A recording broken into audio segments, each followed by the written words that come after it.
Let's talk about Dead Male. Dead Male is directed by Joe DeBoer and Kyle McConaghy, or McConaghy. I'm not sure the pronunciation exactly on that. Starring as Jasper, Tomas Boykin, Trent, John Fleck, and Josh, Sterling Macer Jr. This movie really kind of caught me off guard. So, first of all, Shudder. I like a lot of the stuff that Shudder does and Shudder produces, although sometimes you get a lot of middle of the road kind of horror, indie horror offerings as well. But on the other side, they'll also often find a lot of interesting off the wall and or international stuff. So they do good and bad. The one thing they almost always do not great is movie posters don't necessarily really give you a flavor of the movie per se in a really clear way. So this movie poster for Dead Male is a kind of some bloody hands and a scrap of paper with some writing on it and some kind of bloody. And you're like, okay, Dead Male, I get it. I thought this might be an anthology and maybe each story is based on a like a lost letter or package or something, which, hey, that would be a perfectly acceptable reason to have a movie called Dead Male. Sure, let's do that. That's not what this movie is. And almost this movie, like I said, horror adjacent. This is kind of a horror adjacent, but it is kind of horror. First of all, the look of this movie, if you've seen the beginning of Long Legs, where you kind of have this, it looks like that old grainy, like a 35 millimeter, maybe 8 millimeter blown up to be big enough to watch a movie on. So it really has that grain from the 70s or 80s, especially the 70s. Although I think this is supposed to take place in the 80s. It has that grain and it just has that kind of washed out like color palette. And it just feels like that old school look to it. And that's fine. I mean, you see that sometimes to get that kind of gritty Texas Chainsaw Massacre-ish feel. Although that's not the tone of this movie. Although the point is mostly just to give you the idea that okay, we're in a period here, a period piece. And you see this small little house out in the middle of nowhere, unremarkable. A man crawls out of the front door. He's obviously in distress. He's tied up. He's bloodied. He's crawling across the lawn. And on this side of the street next to the house is a mailbox.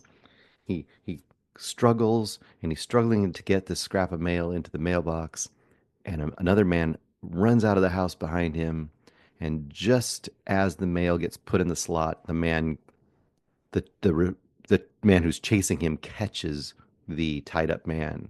So you know the tied up man is recaptured, and that's your setup. And then you flash forward to the post office, a little local, seems like country post office in a pretty small area, and you follow some mail, and it's kind of a couple women that work in the front area. It's just nondescript post office. Feels like a real post office if you've been in one, especially in a small town. Just kind of one of those most desolate places. But everyone there seems to be in pretty good spirits, and they're taking mail down, and they're taking it down to Jasper. And Jasper is kind of their expert. He's the guy who can find a package with no markings and a necklace inside. And somehow he's going to call people and pull up maps. And all this is very analog, except for a phone, like an actual hardwired phone. This guy doesn't have any computers really much of anything to like use to search for things. He doesn't have Google. He just can call people and he can look up in manuals and he can look at maps and he can try to figure out where he thinks this mail came from or is going to. And of course, this bloody scrap of a letter that he gets is one of those things. I almost don't want to give you much more information about this movie, except that I was intrigued right out the beginning. Oh, he's going to like hunt this down and we're going to try to save this guy who's obviously, maybe one of many people that's trapped in this house. And that is part of the story. But I would say very quickly it takes a turn. I don't even want to give you the turn it takes because it's a really good turn. Let's just say it takes a very drastic turn within about the first 15 minutes. And I was like, okay, well, then where's this movie going now? And then it flashes back. And you basically I would say that maybe the bulk of this movie, probably, I don't know, 75% of this movie is the story of who the man is who's captured in that house, how he got captured in that house, who captured him, and why. And it becomes kind of a character study, especially of the person who captured him. And I would say that that person, I can tell you this is not like a spoiler. Trent is the the villain, right? He is and I say in this case, very comparable to, and it's not a surprise because you can think, oh, there's a guy captured in a house, right?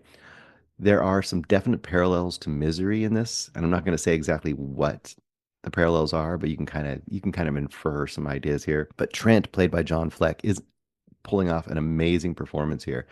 And it is such a unique and odd, and like I said, a very focused kind of character study with mystery elements and horror elements. And I ended up loving this movie. It's got a retro synth kind of a score, which is absolutely fitting for the movie. And when you find out the actual reason everything's happening, even more fitting. There's a level of kind of, not want to say sci-fi, but like of nerdiness to this movie as well that I really, really enjoyed. And then I guess I'll give you a quick spoiler at the end of this um, cinematic episode because there is one little thing about the end of this movie that I loved. And it may not be real and it may be real. If it's either way, I really loved it. If it is real, I love it even more. Some great closing credits on this movie as well. For this just has the feel of an indie movie made by somebody who's going to make some really interesting works. So Joe DeBoer and Kyle McConaghy, I really love this movie. I'm going to go 4.5. One other thing. So little horror movies like this, little as in like not big budget, not a huge scope. This one is more tense and more, like I said, character based and not as like scary or gross, but it's engrossing. The other thing about a movie like this is you have characters that are very small and usually throwaways in movies like this. And I don't think any of them are really thrown away. Like for examples, I mentioned the guy who's kind of the dead male expert, the Jasper character. And in a lot of movies like this, he would be, unless he was the main character, he would be like kind of a nothing character. He's not the main character, but he's not a nothing character. He has a real point to this. The women in the front of the post office end up having real stakes and roles in this, which I didn't think they would. After the first 15 minutes, I thought, well, that's the last we'll ever see of them. And I'm not like spoiling anything because you'll see it doesn't hurt the story. You don't know anything by knowing that. But they end up having a role in this as well. I really appreciated that too as a storytelling kind of aspect to this movie. So once again, I cannot recommend this enough for horror fans especially, but people that are kind of not fully horror fans, but kind of like real can-do gritty indie movies. I think it works on that element, that kind of aspect as well. 4.5 stars for Dead Male.